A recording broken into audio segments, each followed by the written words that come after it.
இது மகிமை நேரம்.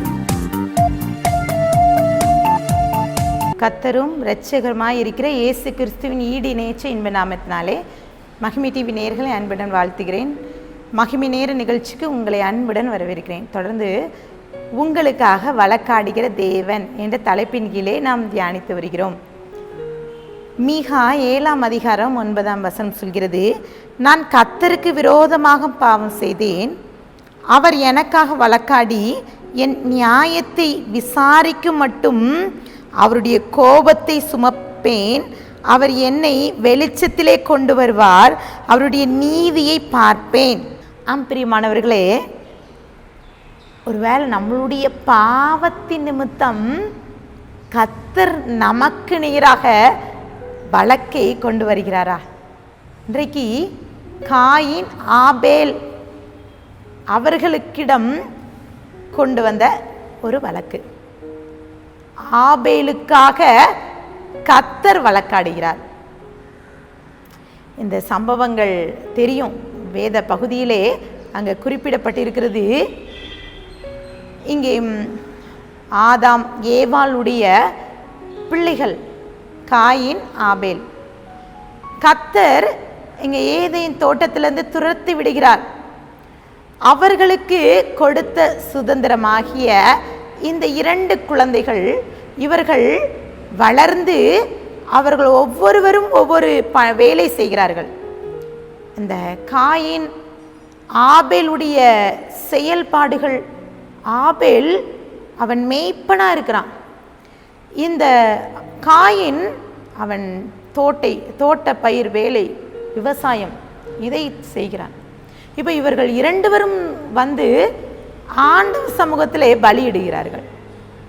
இங்கே பிரச்சனை என்னன்னா, ஆபேலுடைய பலியை கர்த்தர் அங்கீகரித்தார், இங்கே காயினுடைய பலியை அவர் அங்கீகரிக்கவில்லை.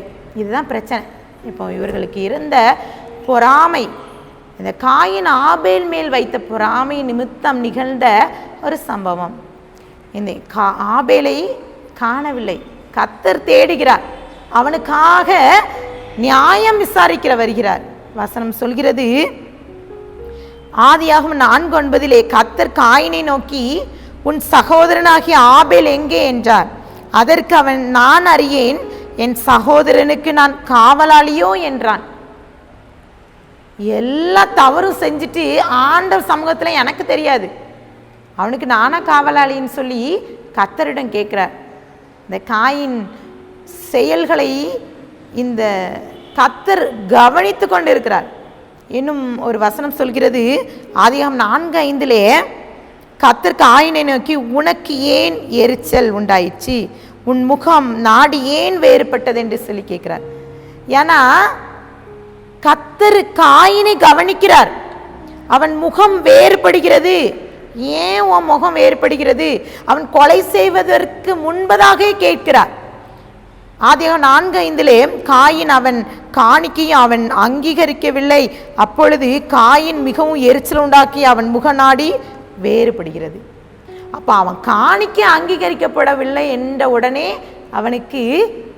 அவன் முகம் மாறுகிறது. சில சமயங்களில் சில மனிதர்களை நாம் பார்த்தோம் என்றால் நல்லது செய்து கொண்டிருக்கணும், ஏதாவது ஒன்று செய்யலை, அவங்களுக்கு ஃபேவராக இது முடியலை அப்படின்னா அவங்களுடைய சுயரூபத்தை காட்டி விடுவார்கள்.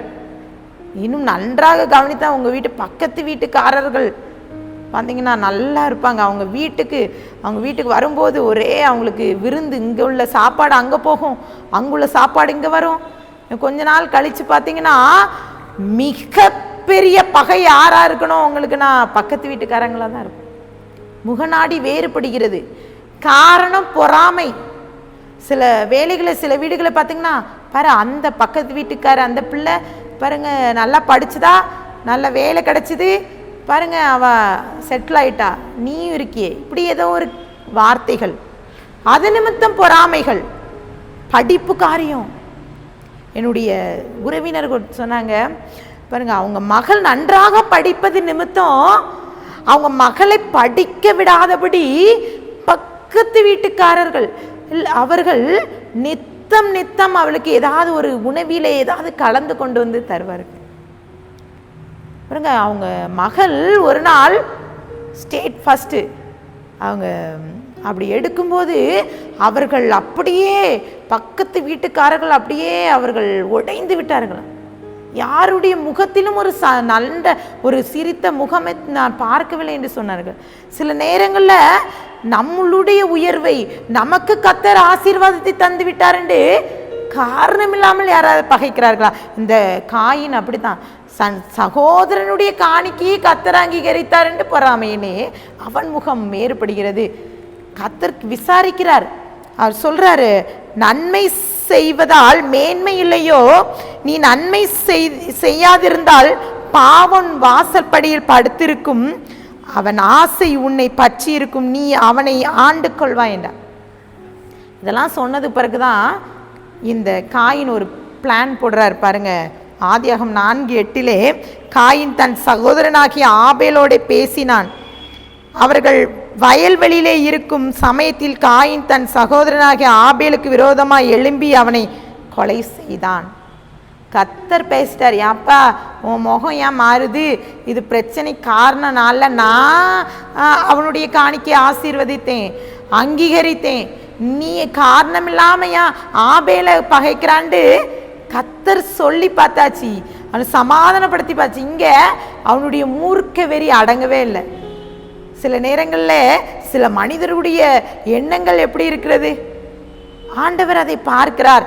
அவர் நமக்காக வழக்காடுகிற தேவன், ஆபேலுக்காக வழக்காடு. இங்க ஆதாமோ ஏவாளோ ஆண்டவர் அங்கே அவனுடைய மகன் ஆபேலை தேடவில்லை, யாரும் நண்பர்கள் தேடலை, யாருமே இங்க ஆபேலை தேடலை, எல்லாராலும் மறக்கப்பட்டிருக்கான்.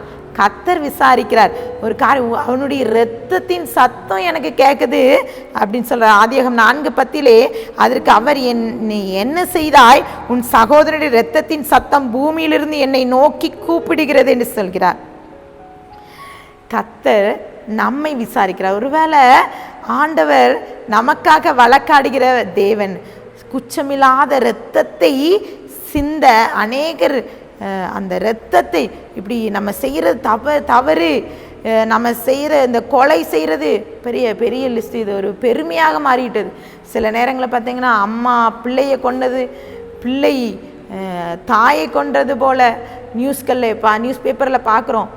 வேலைக்காரர்கள் பணத்திற்காக எஜமானை கொலை செய்கிறார்கள். இப்போது கடைசி காலத்தில் இருக்கிறோம்.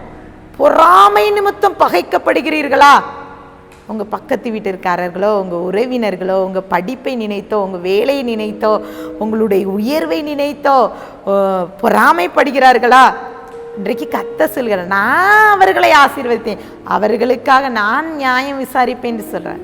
உங்களுடைய நியாயத்தை கர்த்தர்கிட்ட இன்னைக்கு கொடுங்க. கர்த்தர் இன்றைக்கு நியாயம் விசாரிக்கிற தேவன், உங்களுக்காக வழக்காடுவார். கண்களை மூடி ஜெபிக்கலாம்.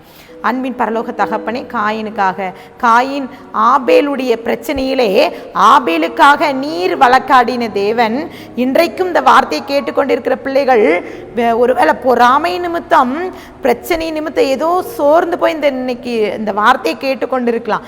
இன்றைக்கு ஒரு அற்புதத்தை செய்யுங்கப்பா. நீர் வழக்காடுகிற தேவன், நீர் நியாயம் விசாரிக்கிற தேவன், நீங்க அற்புதத்தை செய்யுங்க. இந்த வார்த்தையை கேட்டுக்கொண்டிருக்கிற யாராக இருந்தாலும் சோர்ந்து போய் இருக்கலாம், நீர் எங்களுக்காக வழக்காடுகிறவர் என்ற நிச்சயத்தை நாங்கள் பெற்றுக்கொள்ள நீங்க கிருபை தாங்க. உங்களுடைய கரத்திலே நான் கொடுக்கிறேன், தாழ்த்துகிறேன், உண்மையாக்கிறேன். மீட்பர் மூலம் கேட்கிற பிதாவே, ஆமேன்.